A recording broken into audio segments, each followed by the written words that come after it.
Isso aí, galera, estamos com mais um Saia da Matrix na área. Hoje, gente, eu quero gravar um vídeo adendo ao meu último vídeo, que foi um vídeo resposta pro Easy Nobre.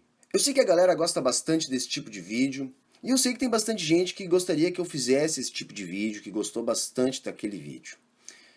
Eu também acho que o vídeo não ficou ruim em geral, os argumentos são todos aqueles ali.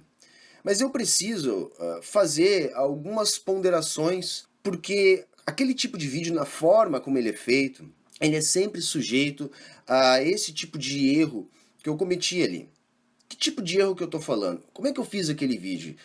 Me mandaram um vídeo do Easy Nobre, como eu falei lá no vídeo, eu não assisto esse tipo de vídeo, não é o tipo de coisa que eu faço na internet. Eu assisti os dois vídeos e imediatamente, quando eu parei de assistir aqueles vídeos, eu só preparei aqui o meu material, né, o meu mini estúdio aqui. Eu tinha feito algumas anotações das coisas que ele falou ao longo do vídeo e eu fiz aquele vídeo no calor da hora. Por que que eu me exalto, né, daquela maneira e não é assim normalmente que eu procedo nos meus vídeos? Porque essa discussão, capitalismo, socialismo, comunismo, isso é uma discussão hoje em dia, e na verdade sempre foi, sobretudo, política. E como eu mesmo disse no vídeo, a Guerra Fria acabou. Então a gente tem que tomar, pelo menos se a gente vai fazer uma discussão honesta, e é isso que eu tento prezar acima de tudo, é não vulgarizar essa discussão reproduzindo os estereótipos do senso comum, que na verdade são apenas instrumentos da política. Eu de fato não conheço o Easy Nobre, não quero fazer juízo de valor dele, e não sei se ele percebeu, mas quando ele faz um vídeo para um público de quase 500 mil de inscritos, reproduzindo os estereótipos do senso comum a respeito de um assunto que é muito mais sofisticado que aquilo, ele acaba servindo de instrumento para a política, para um grupo político, que assim como qualquer grupo político dominante, de qualquer um dos lados do espectro político formal do Estado burguês. E quando eu falo Estado burguês não é um sentido pejorativo, tá, gente? É só porque depois da Revolução Francesa a gente costuma dizer que há um Estado burguês. Por quê? Porque foi a tomada dessa classe social do Estado. O Estado passou a ser configurado dessa maneira. Eu não estou aí atribuindo um juízo de valor. É simplesmente a forma de se referir ao nosso tipo de Estado, a nossa organização do Estado lá desde o século XVIII. Por isso que a gente estuda ainda, na ciência, história, a gente diz que a gente ainda está na chamada Idade Contemporânea, inaugurada pela Revolução Francesa. Por quê? Porque foi a grande mudança de paradigma que se deu nessa época e que se tem até hoje. Tá só esse pequeno apêndice aí. Então, o Easy ele acabou servindo, vamos dizer assim, consciente ou inconscientemente, a esses grupos dessa disputa política. E aqui no Brasil, diferente da realidade lá do Canadá, sobretudo a esmagadora maioria da população é que está sentindo os maiores reflexos de toda essa mudança política, de toda essa disputa política. E aí, como o meu papel aqui na internet, e eu estou há 3 anos tentando fazer isso, é sim fazer parte desse debate político, todo mundo sabe que o Saia da Matrix tem lado, e eu não acho errado ter lado, é tentar qualificar esse debate. É tentar mostrar que tudo bem, nós podemos ter um debate político, o espectro político, aquela ideia de esquerda e direita, ela é, vamos dizer assim, atemporal, porque a gente tem que ressignificar esse conceito. Mas eu vou dar um exemplo baseado num vídeo que é famoso aqui na internet, que é um vídeo do Pirula. Lembra quando ele fez lá uma barrinha, né, com os extremos e os meios ali? O espectro político, hoje, em qualquer tipo de ressignificação que você fizer, você pode colocar dentro dessa barrinha. E o indivíduo ele vai transitar dentro de várias questões diferentes ao longo disso ali. Então, é impossível ser absolutamente centrista, sobretudo centrista em tudo, e não é errado ter um lado. Eu só estou tentando qualificar um pouco mais esse debate. E aí, gente, por exemplo, toda a história do Marx, que eu acho sim importante, eu não tenho ídolos, eu não sou fã de ninguém. Não pense que porque tem um quadro do Marx aqui atrás, que eu sou fã, idolatro, e ele acha que não é possível que se fale mal do Marx. Não, não é isso. Eu vou dar um outro exemplo, tá? Deixa eu ver aqui. Isso aqui, ó. Tá vendo isso aqui?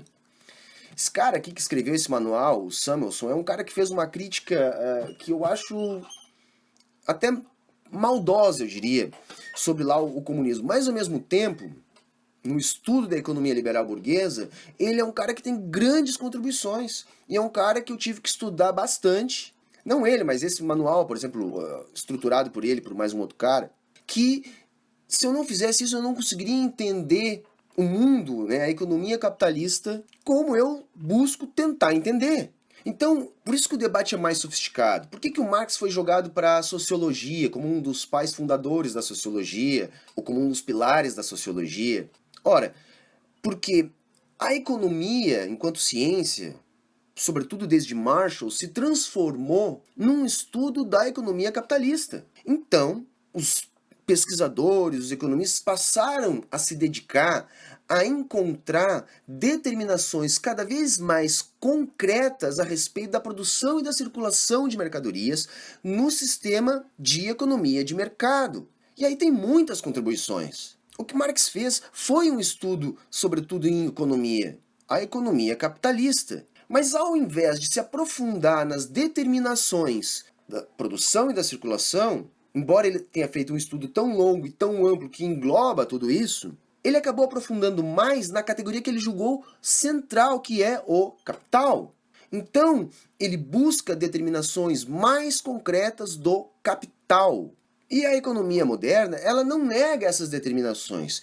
Como eu falei no vídeo, ela as considera irrelevantes. Porque, afinal de contas, o que está sendo estudado é a economia de mercado. E se nós partirmos para uma análise da categoria capital, nós vamos ter que questionar a economia de mercado. E aí a ciência econômica vai ter que mudar. Como mudou antes de Marshall era economia política. Essa mudança ela não é só uma mudança de nome, só um detalhe. Houve uma mudança no que a economia, enquanto ciência, procurava encontrar. E mesmo nesses economistas que estudam a economia de mercado, há sim uma grande influência de Marx. E eu nem estou falando ainda do comunismo. Sraffa, Kalecki, ou Kaletsky, aliás, eu nem sei como é que se pronuncia esses nomes direito. São alguns exemplos desses caras.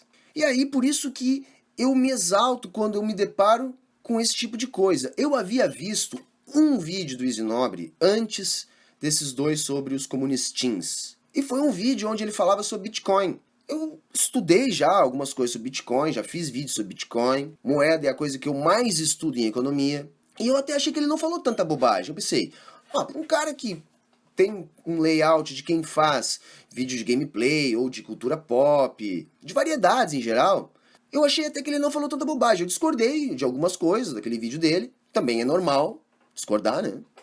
Mas eu achei que, de modo geral, ele não foi, assim, desonesto, vamos dizer assim. Que foi um vídeo que esbarrou em mim. Então, quando eu vi aqueles vídeos dos comunistinhos, eu acabei gravando naquele momento. E a galera gostou. Mas o que eu quero dizer, galera, é que ali eu tenho alguns erros. E até um, pelo menos, grave. Por exemplo, eu digo que Lenin não teve acesso ao Capital 2 e 3. Isso é mentira. Por quê? Porque no calor da hora, o que eu conseguia colocar na minha cabeça era o argumento. Lenin não tinha a obra completa para estudar. Mas o que ele não tinha era o que hoje a gente chama de Grundrisse, que são uma série de anotações e de coisas que o Marx foi produzindo paralelamente ou antes ao processo dele de investigação do Capital, que é muito interessante de entender, porque só ali a gente consegue ver como que o Marx vai construindo o pensamento dele, porque ele era muito criterioso. Por isso que ele não entregava nunca o livro pronto. Porque ele sempre achava algum ponto ainda falha, alguma coisa que ele ainda tinha que melhorar. Por isso ele mudou tantas vezes a estrutura da obra. E também não tinha ideologia alemã, que também é fundamental para entender esse passo a passo. Eu digo no vídeo que não há uma fórmula de bolo, que o comunismo não era o foco do estudo dele, e de fato não era. Não há nenhuma obra que ele aborda com um critério científico o comunismo. Embora o termo comunismo científico seria porque seria a conclusão daquilo que ele estudou na sua verdadeira obra científica, que foi o Capital. Mas tem lá algumas coisas, alguma estruturação de como fazer isso na crítica do programa de Gotha. Mas ainda assim no contexto da crítica do que havia naquela ideia de unificar os partidos lá e de o que seria necessário mudar nesse programa. Então, de fato, não havia assim uma fórmula para se chegar lá ao comunismo. Depois eu faço algumas hipérboles, eu dou alguns dados talvez exagerados ou no mínimo com pouco critério. Todos os argumentos que eu defendi naquele vídeo, eu seria capaz de defender friamente, porque no fundo eu continuo acreditando que eles estão corretos. Mas o que eu estou tentando dizer para vocês é que vídeos naquela forma, embora empolgantes, mais legais, muita gente diz que assistiu meia hora como se fosse 10 minutos, sempre incorrem nesse tipo de erro.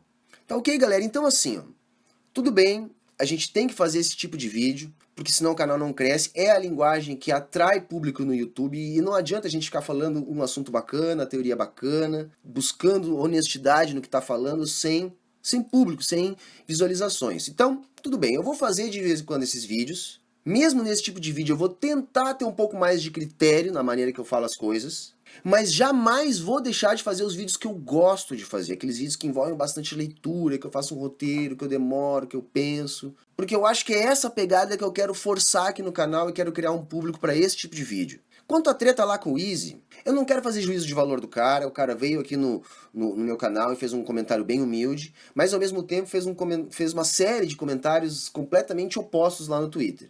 Enfim, eu vi isso, nós entramos numa pequena discussão lá no Twitter, ele se mostrou tranquilo para conversar comigo e ele propôs um bate-papo. Eu logicamente aceitei, até coloquei lá para ele, sim, cara, num sentido de bate-papo, eu não sou assim exaltado dessa maneira, a gente pode conversar e tal. Só que depois disso ele também não se manifestou mais. Eu não vou fazer juízo de valor se ele só falou essa ideia de bate-papo para tentar, sei lá, passar pano no que ele tava falando, porque ele botou lá no meu canal uma coisa e no Twitter outra. Eu não sei, eu não vou afirmar isso. De repente ele pode estar só se organizando, ele vai retornar e vai rolar esse debate mesmo, e eu assim espero. Porque eu não quero, não é uma coisa, se rolar o debate não é uma ideia assim de eu versus ele, capitalismo versus comunismo. Eu queria poder colocar essas coisas de maneira mais ponderada para dizer assim, não, tudo bem, a gente pode até criticar as coisas, tanto do capitalismo como da ideia do comunismo, como do comunismo real, tudo é passível de crítica. Mas o que eu estou tentando demonstrar aqui na internet é que essas críticas, embora sejam coisas utilizadas como ferramentaria da política, e por ambos os lados, e o Sai da Matrix tem lado, a única coisa que eu defendo é que a gente trave essa disputa por corações e mentes, né, de maneira mais honesta. Pelo menos essa é a minha maneira de operar, e é por isso que eu estou lutando aqui na internet. Então por isso esse vídeo adendo, para colocar mais essas coisinhas ainda no bojo desse assunto que está rolando. A série que eu iniciei lá sobre a inflação brasileira vai continuar, mas são vídeos longos, técnicos, que requerem algum tempo. Então eu não vou conseguir dizer como é que vai ser a programação de lançamentos desses vídeos, vamos dizer assim. Tá ok, galera? Quem gostou do vídeo, curte, compartilha com os amigos, se inscreve no canal. Se você quiser e puder ajudar lá na nossa vaquinha virtual, nos nossos mecenas do Sai da Matrix, vai ficar linkado aqui embaixo. Se você não sabe da treta que eu tô falando, também vai ficar linkado aqui embaixo os vídeos. Falou, valeu e até a próxima!